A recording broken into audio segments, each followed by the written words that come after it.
mammogram to, we find about 480 cases of breast cancer. That is a haystack search. And what does that mean? That means that every year we generate an enormous number of false positives in women who go in for their mammogram. So let me give you an example of just how large that number of false positives is. So if we assume we're giving, let's use our point of reference, 100,000 mammograms. We take 100,000 40-year-old women, we give them all a mammogram. There will be 480 cases of cancer among those 100,000. The number of women who will be correctly identified as having cancer is 422, right? So we'll miss 58 cases. That is a success rate of 87.9%. That's pretty good, because reading a mammogram is really, really hard, right? Okay, but that's not the interesting fact here. The interesting fact is the other side of the ledger. In the course of correctly identifying those 422 cancers, how many of the 100,000 women are incorrectly identified as having cancer?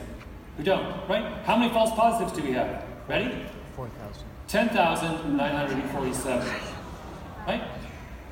10,947 women get a phone call informing them that they have a dread disease and can't sleep that night or any other nights until they hopefully get retested at some point down the line, and hopefully during that retest they get someone who's smart enough to identify the fact that they're not actually carrying this dread disease.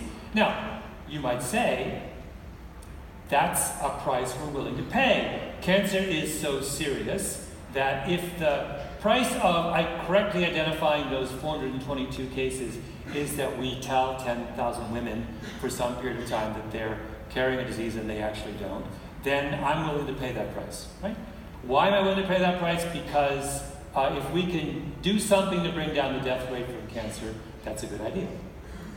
That has been the philosophy behind the American Cancer Screening Program of the last 25 years. We have conducted greater and greater and greater haystack searches and incurred more and more false positives because we think that is worth doing because we'll save lives, right? So, does it save lives? Let's examine this question. So this is prostate cancer, and we're looking at, the top line is diagnoses, and I actually have a little thing here. So, right here is 1975. We diagnosed this many people with prostate cancer, and this many died. That line is how many people die every year. Over the course of the next 35 years, we have diagnosed more and more and more and more people with prostate cancer.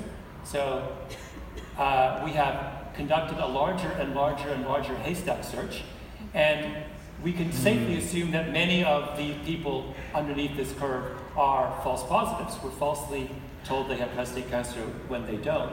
And why have we done that? We've done that because on the hope that the death rate would go down, right? Has the death rate gone down? Well, I don't know. Kind of seems like for a while it went up. In fact, at the time when we were testing the most people, it seems like it actually went up a little bit. And then as it's fallen, the number of people we've diagnosed, we've actually gotten a little bit better in the last 2 years. Let's try another one.